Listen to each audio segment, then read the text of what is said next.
懂吗？他这个羽毛了，听说过吧？给他 Kończymy 了呀，właśnie 39.那 Kadziu给，给，没 Najpierw 理解是不是？chciałbym pozdrowić wszystkich uczestników 从 tego Menlamu, szczególnie 呃 Goshira Gatsaba 不行，Rinpoche. 我需要给区别，那给了注给外星人那个当然先给他给你对不加说，Wszystkich lamów, 天 tulku, 不老说这些，duchowych przyjaciół, 苍老的呀，cały ocean 好吗？Sangi, wszystkich 真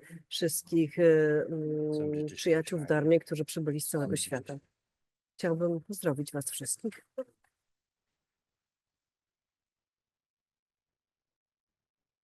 他天了呀，他个羽毛那么全部的，呃。自动估计就是看他那路的呀，对不起，格鲁鲁些，Kadziu Menlam 我 rozpoczęło 我他，się w latach 当 80. 然先给对不起，不干了些，要习 Rozpoczął 惯，je poprzedni 那 Kalu 个你给 Rinpoche 他图给了点钱呢，嗯的，上去，他妈多少 i 上去 poprzedni 做 Bokar 做呢，Rinpoche. 这些给他三分钟都是当那一百的，I zaczęło się 但 od 那日 tego, że 本 po 新都对不 prostu 起，拉了些， zbierali się oni w 俺那 Bodgaja, 图给当了 by 点钱呢， recytować królową 当场三 modlitwę. 个崩了么啥子？ No. ane tsunanga rwa di tsame kingre ane dine ribe shindo ane yagya shinche ne ane gyu molam Dzięki shinche ta życzeniom Bokara sen Rinpochego gyurche cała Sangha Kadziu ta zaczęła uczestniczyć w tych wydarzeniach i w ten jiri sposób she ge ta przekształciło się to tanda w Kadziu chu Menlam. sangma zomsar uchi labar duchi gyu be ta chazun namba tsoda ane kiba poma tamje zomsar Wszystkie różne chali szkoły Kadziu zbierają shosho się duzu ta gyazun duchi razem, chali ge i również ta świeccy diya ngare praktykujący. chabi na ta yin Więc gyu jest di to ya teraz wspaniałe takie zgromadzenie Darmy, 아니 darmiczne zgromadzenie. 영왕 까마볼까 까마보 근데 누가 Jeżeli 최악이야 spojrzymy na 그거야 historię 아니 tego 가지 몰람 사게 됩니다 다 wydarzenia, 가지 몰람 사도 za 쏘다 czasów 준비 몰람 siódmego 소소래 Karmapy, Ciedraka 다른 Gyatso, 신기지 구벌로 두제래 진짜 겁이야 아주 덤베기다 두제 시사요 봐 디즈 겁이야 되네 몰람 w 신기지마 jego 안 ogarczenie, 디겁이야 w jego obozie 아니 배 Karmapów, 겁이 Menlam 가시야야 zazwyczaj 아니 był 배 organizowany 돌 pierwszego 돌규베 dnia, pierwszego 다 miesiąca kalendarza tybetańskiego. 가져다 개발도 봐봐 무시무시 그게 Głównym 인류야 posągiem 아니 최외소 야지 był specjalny posąg 리셋션 따가서 przed 다시 Buddy 자신께 Shakyamuniego. 계속 E, 이제 em, 몰람 야신 몰람 Składano mu 야신 dary, składano 그래서 przed nim 무슨 różne dary i, 디군사나 뱀다 i 소지기네 wtedy recytowano różne 몰람 dobre życzenia. 칭수한디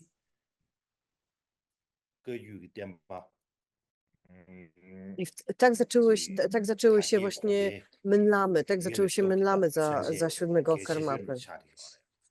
되는 까마보 주부 주인도 지급을 소비만 유상의 용체 W zasadzie Menlam jest takim znakiem rozkwitu, te Menlamy były znakiem rozkwitu Kadziu. Później za czasów X Karmapy, kiedy mongolska armia przybyła do centralnego Tybetu i zniszczyła nasze klasztory i cały Garcien, to już nie było Menlamów przez jakiś czas. Więc teraz jakby dopiero odnawiamy tą tradycję. Dopiero teraz w XX wieku ona zaczęła się odnawiać, w XX-XXI wieku. Dlatego uważam, że to jest bardzo ważne wydarzenie dla nas wszystkich.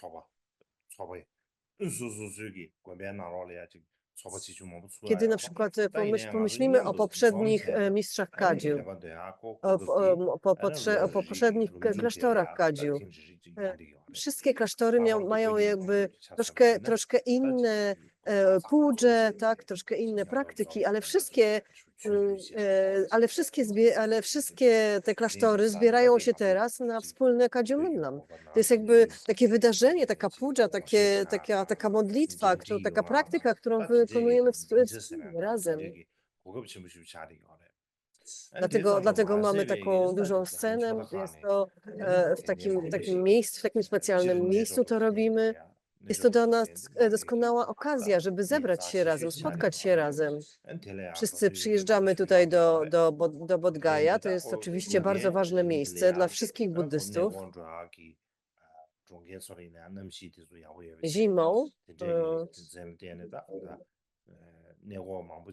Zimą, zimą pogoda jest tutaj dość przyjemna.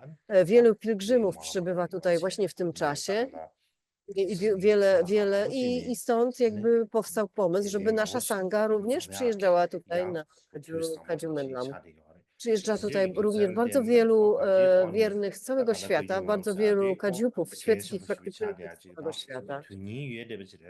Dlatego uważam, że Kadziu Menlam jest bardzo ważnym wydarzeniem.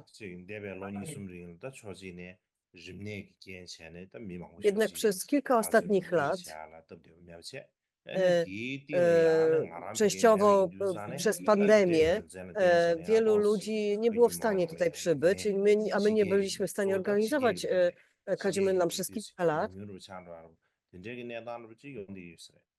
W tym roku również jest nieco mniejsza liczba osób z zagranicy.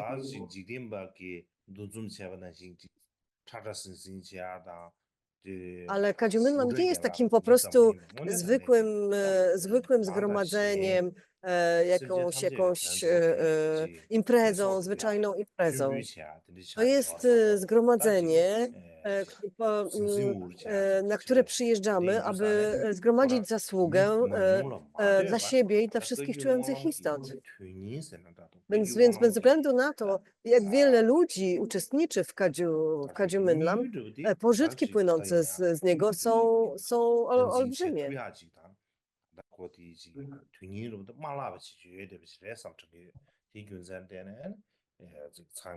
Więc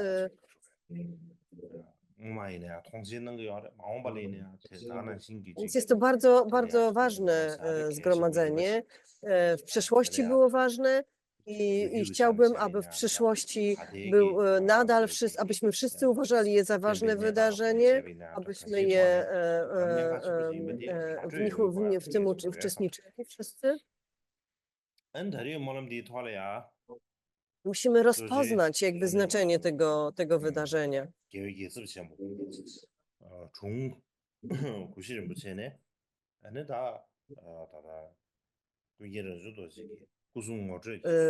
Goshir Gyatso Rinpoche zawsze był w tym roku. Goshir Gyatso Rinpoche udzielił wspaniałych nauk dotyczących w oparciu o tekst Ukazywanie Trzech Kali.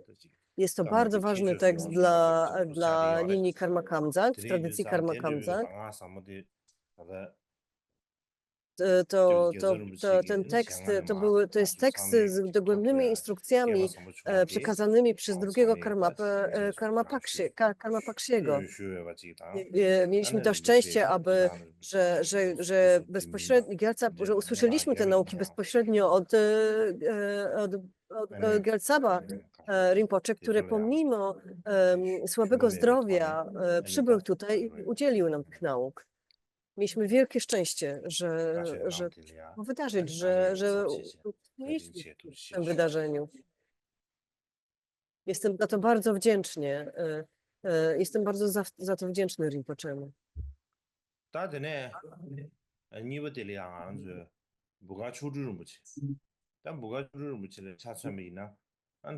Dodatkowo Bokar Chotrul Rinpoche również przyjechał na to Kadziu Menlam.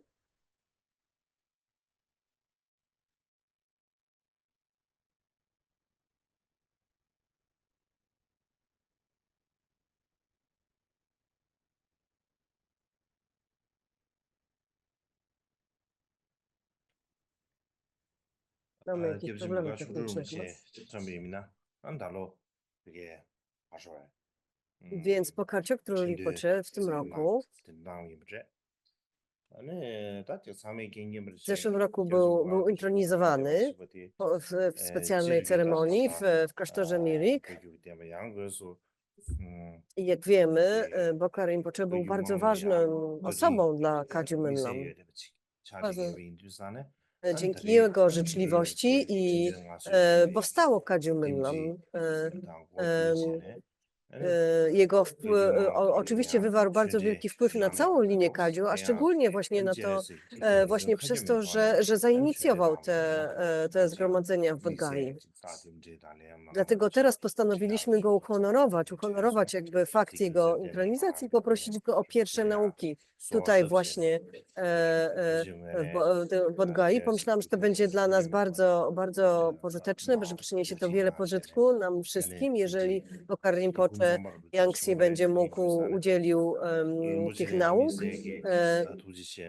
Właśnie udzielił tych nauk, udzielił w związku z tym nauk do praktyki Chenrezika, za co jestem również mu bardzo wdzięczny i bardzo serdecznie dziękuję.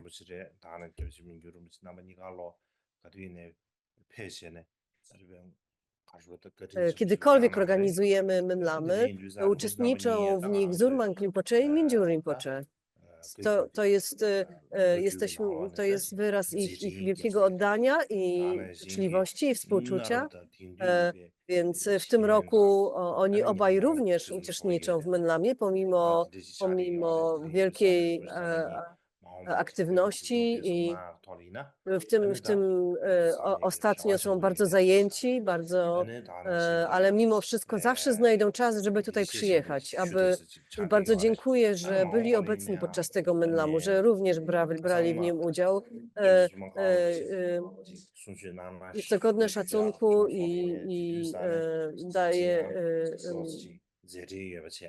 bardzo inspirujące. Chcieliśmy poprosić Zurmanga Garwanga Rinpoche, aby udzielił w tym roku pewnych nauk, ale w tym roku nie był w stanie dać tych nauk. Był zajęty akurat w te dni przedmynlamowe, więc mamy nadzieję, że te nauki się odbędą w przyszłym roku.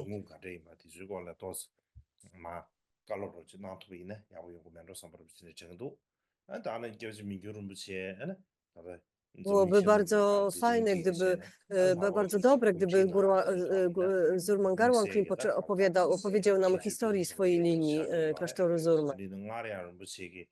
Również Mingyur Rinpoche zawsze udziela bardzo wspaniałych nauk dotyczących medytacji, do tego takich instrukcji do medytacji, więc też mam nadzieję, że w przyszłości będzie mógł podzielić się z nami tymi instrukcjami, na przykład podczas kolejnego Mynlamu, więc to są takie moje małe aspiracje na kolejny rok. Podczas Mynlamu obecny jest zawsze z nami Lodro Donyo Rinpoche.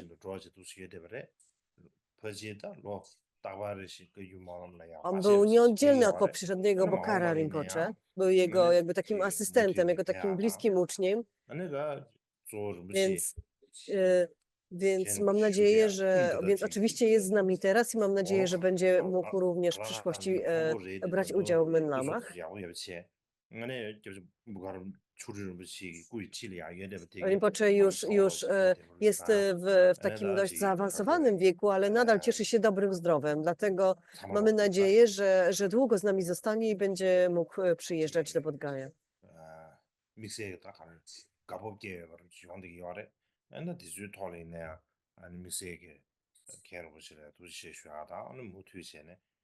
Bardzo się cieszymy z tego powodu.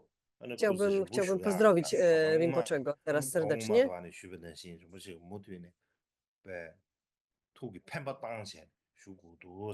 Mam nadzieję, że Rinpoche będzie. Chciałbym prosić Rinpochego, aby żył długo i aby kontynuował swoją pracę na rzecz Dharmy i istot, na pożytku Dharmy i istot.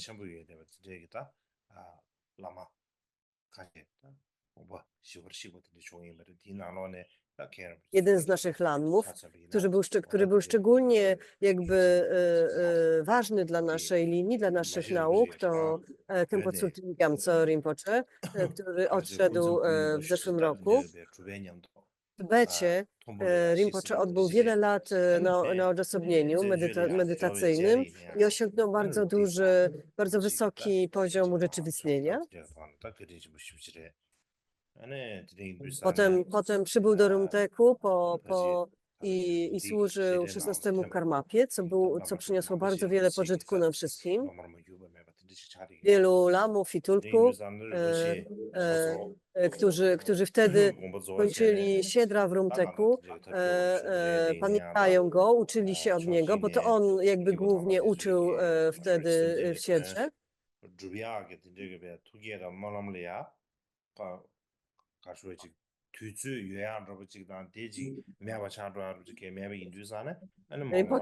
Rinpoche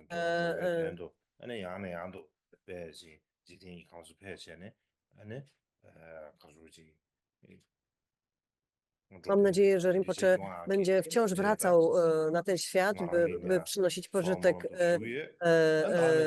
naukom i istotom, więc to jest oczywiście moje własne życzenie.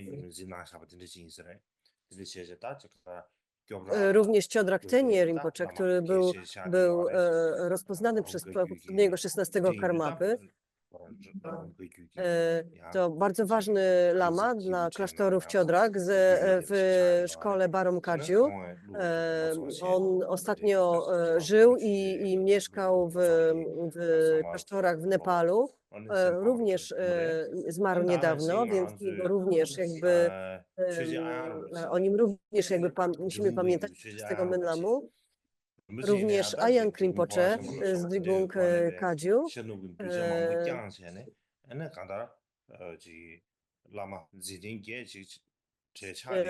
On swoim uczniom przekazywał instrukcje do Poła. I ja miałem z nim bardzo dobrą, silną więź.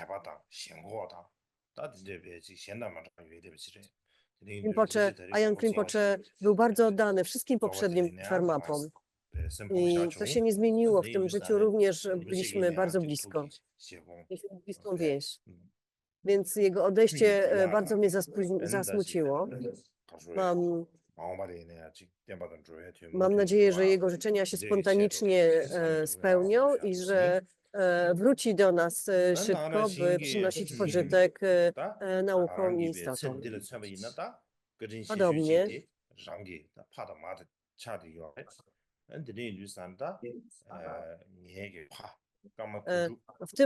w zeszłym roku również bardzo dużo modlitw wykonaliśmy w intencji mojego ojca i mamy. Jak wiecie, mój tata zmarł, odszedł w zeszłym roku. Gdy odszedł, to myślałem, że powinienem powiedzieć trochę coś o swoim tacie publicznie, ale moje emocje były zbyt silne. Przez ostatnie 20 lat nie widziałem ojca na żywo, jakby nie mogliśmy się spotkać, aż w końcu odszedł. Więc dla mnie osobiście był to wywołało bardzo wielki smutek we mnie.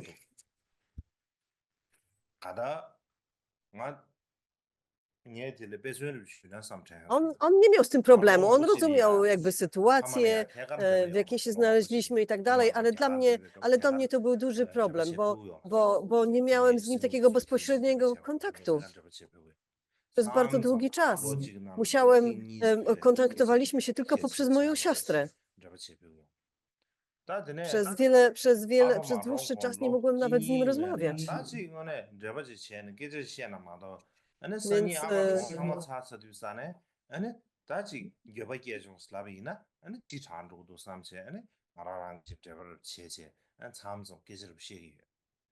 Więc Więc cały czas myślałam o tym, jak spotkać się ze swoimi rodzicami, jak to zrobić. Gdy pierwszy raz jakby... Przepraszam. Kiedy w końcu na przykład widzieliśmy się poprzez taki kontakt wideo, to nie mogliśmy za bardzo rozmawiać, bo on był zbyt chory. Był tak słaby, że nie był w stanie mówić, więc to było bardzo smutne.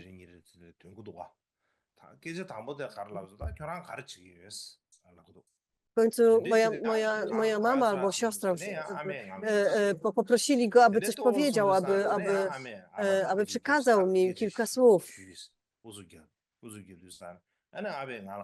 Moja siostra namawiała, powiedz coś, to jest twój syn tam po drugiej stronie. Więc on w końcu powiedział, mam nadzieję, że upowszechniasz nauki Kadziu. Po tylu latach powiedział, to były pierwsze słowa, jakie mi powiedział. Zamiast mnie pozdrowić, po prostu dawał mi nauki, dawał mi rady. Więc nie wiedziałem, co powiedzieć w gruncie rzeczy. Mój ojciec patrzył na wszystko w taki bardzo szeroki sposób. Patrzył na pożytek wszystkich nauk Kadziu na przykład. Nie na mnie tylko na całą naszą tradycję.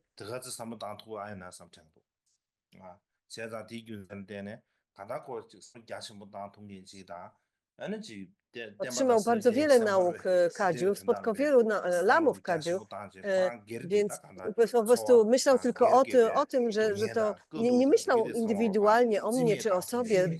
Myślał o całym pożytku, jaki trzeba przynieść jakby tym naukom. Więc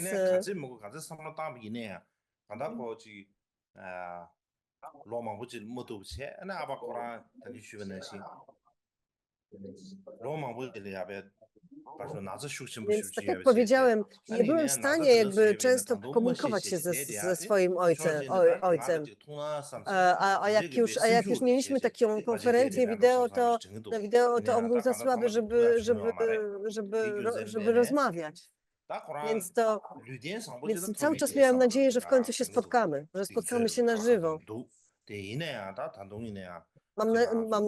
Mam nadzieję, że w przyszłości odrodzi się w bardzo dobrym, zdrowym ciele. Więc mam nadzieję, że pomodlicie się wraz ze mną o to.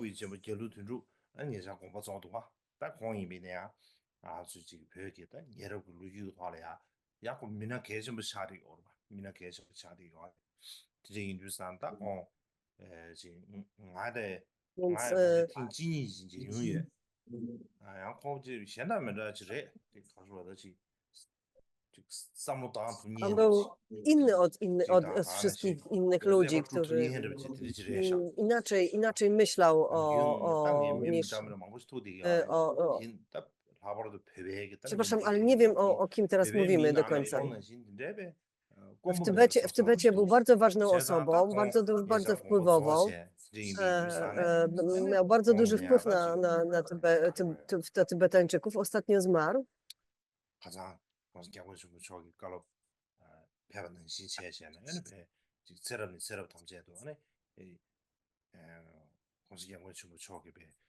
Jego świątobliwość Dalaj Lama mówił, że z życia na życie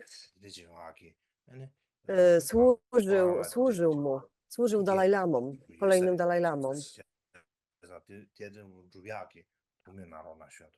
Takie było najwyraźniej jego życzenie, takie było jego postanowienie, aby tak czynić.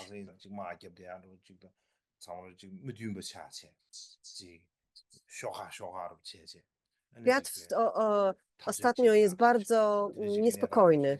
Mamy wiele frakcji, wiele konfliktów, wiele podziałów. Podobnie wiele wojen, niepokojów. Również w środowisku naturalnym dzieje się dużo niedobrego. Trzęsienie ziemi, powodzie i tak dalej, pożary.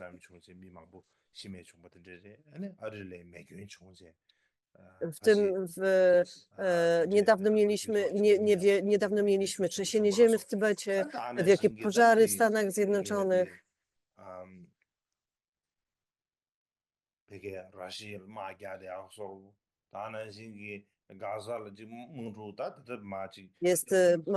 Nadal kontynuowana jest wojna pomiędzy Rosją a Ukrainą. Bardzo duży konflikt w Gazie pomiędzy Palestyńczykami i Izraelczykami. Teraz jest zawieszenie broni, ale nadal tam jest bardzo niespokojnie, bardzo źle. Więc kiedy pomyślimy o tym wszystkim, to jakby to wszystko ma bardzo duży zły wpływ na cały świat. To nie tylko źle wpływa na te konkretnie kraje, te konkretne narody, ale na cały świat. Wszystko jedno, w jakim miejscu taki konflikt się odbywa. Wszyscy jesteśmy połączeni. Taki konflikt w jednym kraju wpływa na bardzo wiele innych narodów, ma bardzo wiele innych krajów, na całą gospodarkę świata i tak dalej. Więc wszyscy jakby cierpimy z tego powodu. Ponieważ wszyscy praktykujemy Mahajanę, musimy i powinniśmy myśleć o wszystkich czujących istotach, ale jak możemy myśleć o wszystkich czujących istotach, skoro tutaj wokół nas te nasze istoty, te, którymi dzielimy ten świat, przeżywają tyle cierpienia, przynajmniej o nich powinniśmy myśleć, przynajmniej za nich się modlić. W tym roku jutro będziemy mieli taką ceremonię darów w intencji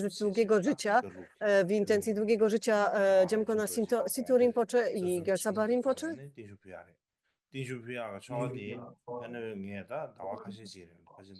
To będziemy wykonywać ją zgodnie z praktyką, według praktyki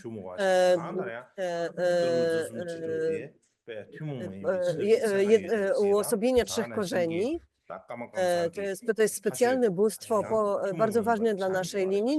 Nie mamy teraz czasu, aby objaśniać jakby tą praktykę i to bóstwo. Ja ostatnio skomponowałem na nowo jakby tą całą praktykę. Będziemy właśnie z tego tekstu korzystać jutro podczas tej ceremonii. Więc z 4 synów serca 16 Karmapy, 2 z nich nadal żyje i jest to bardzo ważne, aby byli z nami dłużej i dzielili się z nami swoimi naukami, swoją dharmą.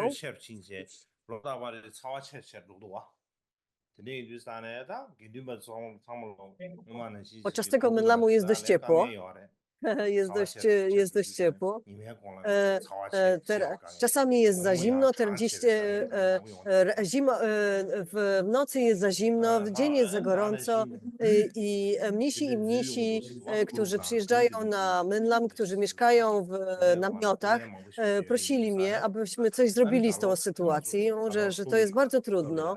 Różne węże i różne inne problemy się pojawiają w tych namiotach, więc mieliśmy spotkanie niedawno i mamy nadzieję, że na przyszły Kadziu Menlam będziemy mogli zmienić tą sytuację i zamienić i przygotować lepsze jakby pomieszczenia do spania dla członków Sanghi.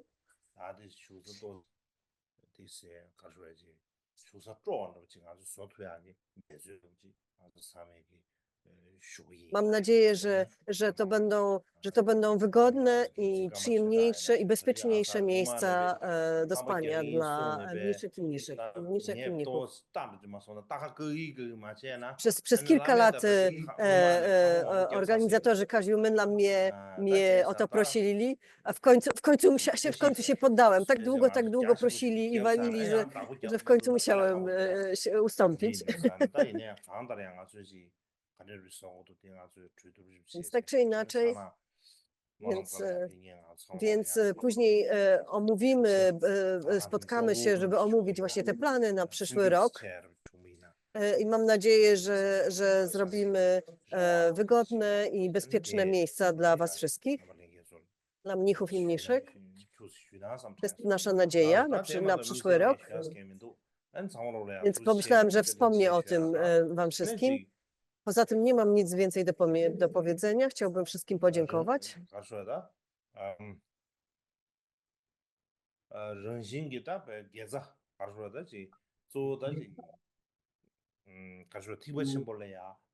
Wszystkie korzenie dobra, jakie zebraliśmy w tym roku podczas tego Menlamu, powinniśmy dedykować. Powinniśmy je dedykować wielkiemu celowi, jak największemu. Nawet jeżeli nie mamy zbyt wiele czasu. Powinniśmy dedykować to wszystko tak, aby przyniosło jak największy pożytek.